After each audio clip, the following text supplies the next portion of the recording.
how do you build riffs on the spot? How do you be creative just like that? Many people come to me with their tracks. They've been, working on an album for a very long time, and they play their songs for me. And this has happened over and over and over again.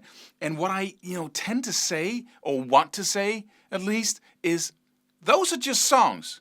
That's just, that's just music. That doesn't really have that, when you hear a special song and something, oh, that's cool, that's amazing. What band is that, right? When you go like that.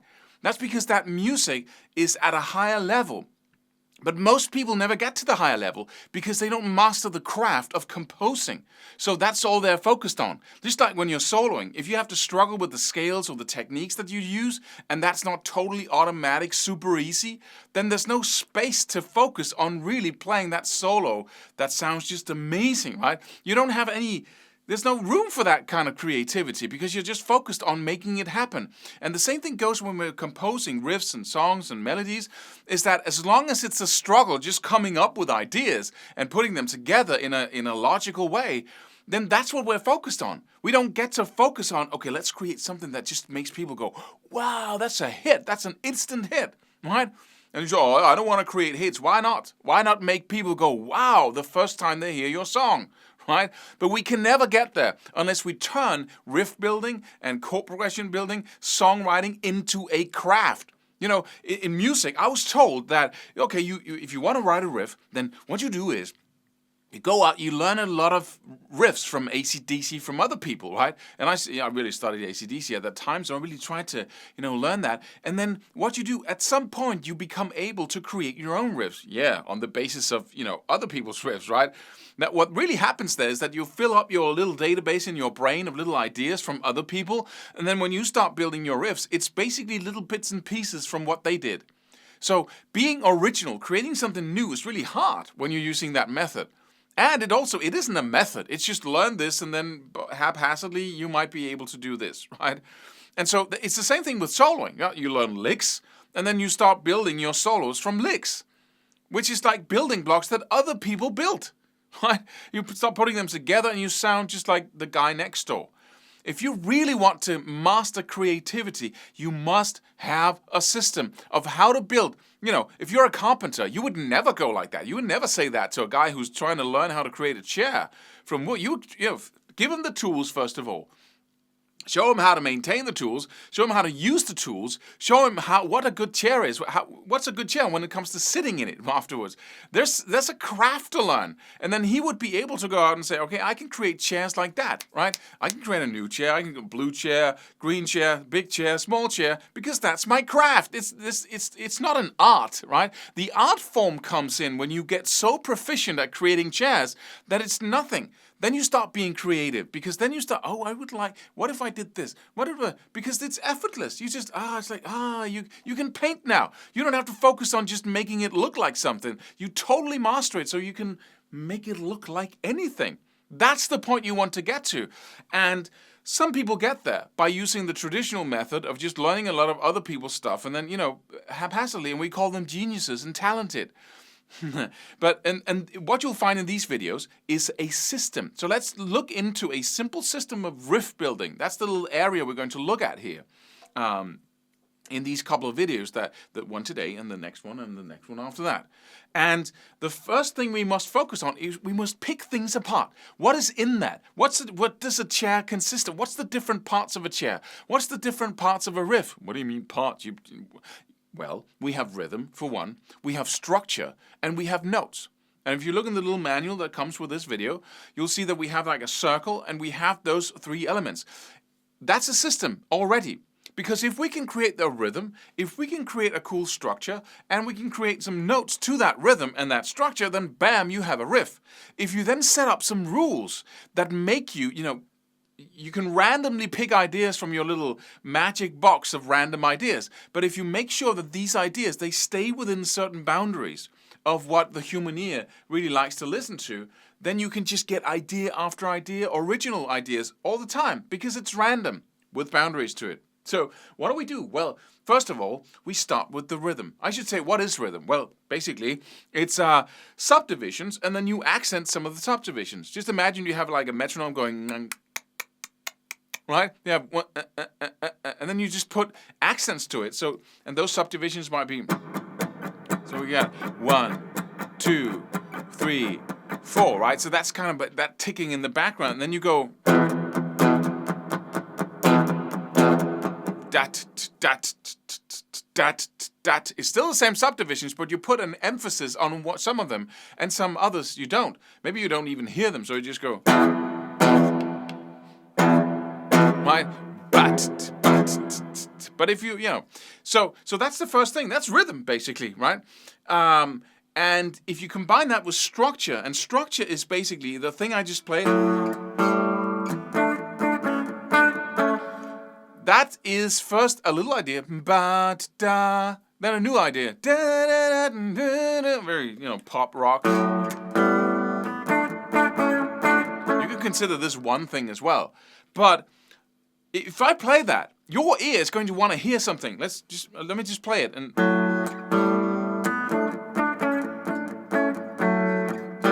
oh, sorry. Then at that point, you want to hear something else. You want to hear something new. You want a full circle of 2 bars of dum, ba.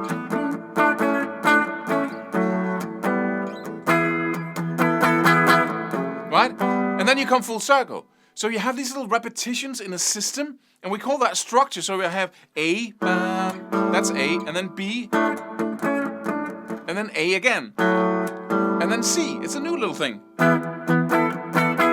A, B, and then A, and then C. And you might even have a D, because the second time around you go A, B, and then A, and then C.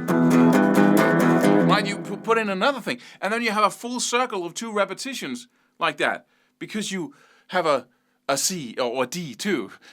Don't know if it makes sense, but it's a simple system that you can use, and there are different kinds of structures that you can put as a basis of your riffs, and then you can use those, and people really like that. You can just take all these systems and not use them or change them, do something else, but you do that when you have learned the craft.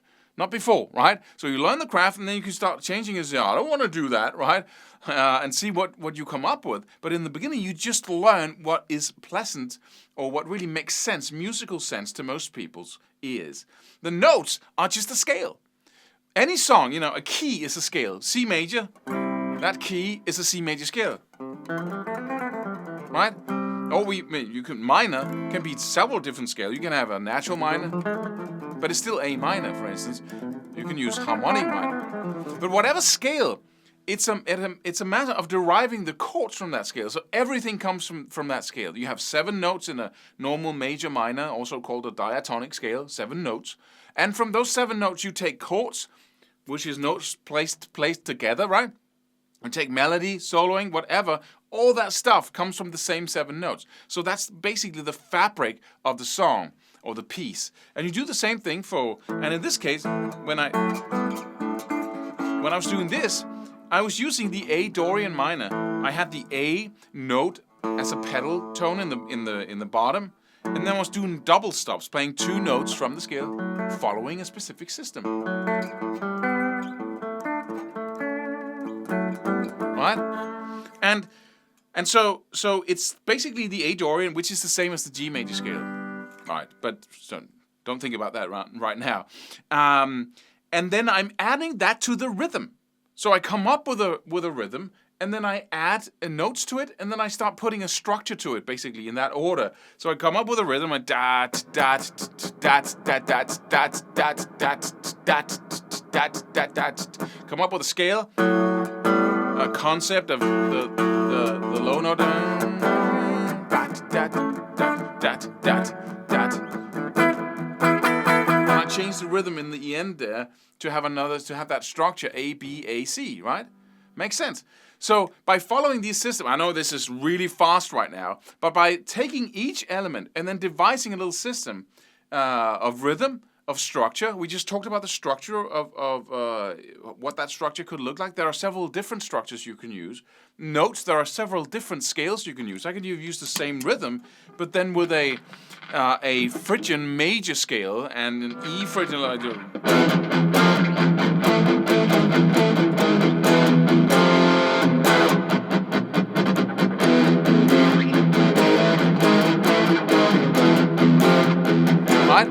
same rhythm, another scale, with power chords instead of double stops, and but it's all systems, it's all learnable, and any idiot can do it. Sorry. What are you saying, Claus? Isn't this worth learning? Yes, because it's a craft, but just get over it. Just learn it, right?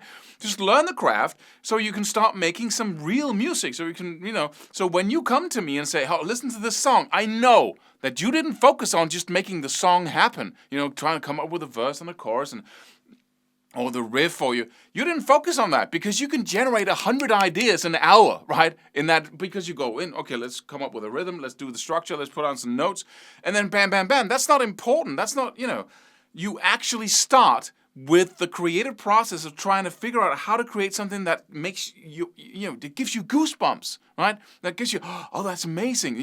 What band is that? That's the reaction you want to have from people, not, oh, that's a cool song. That sounds like a song. That tastes like food. That's not what you want to hear when you've been cooking, right? Yeah, that tastes like chicken. Right? You want to hear, wow, what did you do, right?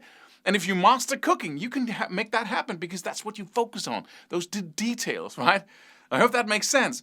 But so for now, in this video, this is the message, that we have structure, we can separate the stuff out, and then we can start learning systems of each of these areas of rhythm, of structure, of notes, and then we can just make stuff happen. Once you learn this little system and become good at each area, then you can just come up with idea after idea rapidly and dependably, every single time. And people are going to look at you and say, how do you do that, right? I have to get high in all kinds of stuff, in order to get an idea, because they just keep reusing, other people's ideas and try to combine something. And it sounds like something I heard before. It isn't, right? And so you want to stay out of that and really learn the craft of riff building and songwriting and, everything. So I'll see you in the next video. Then we'll look into how to actually create rhythms. And I'll show you a simple way in which you can create like 100 rhythms in an hour and test them out and see how they sound. And they all sound good, I promise you. They all sound together like something you created. So see you in the next video.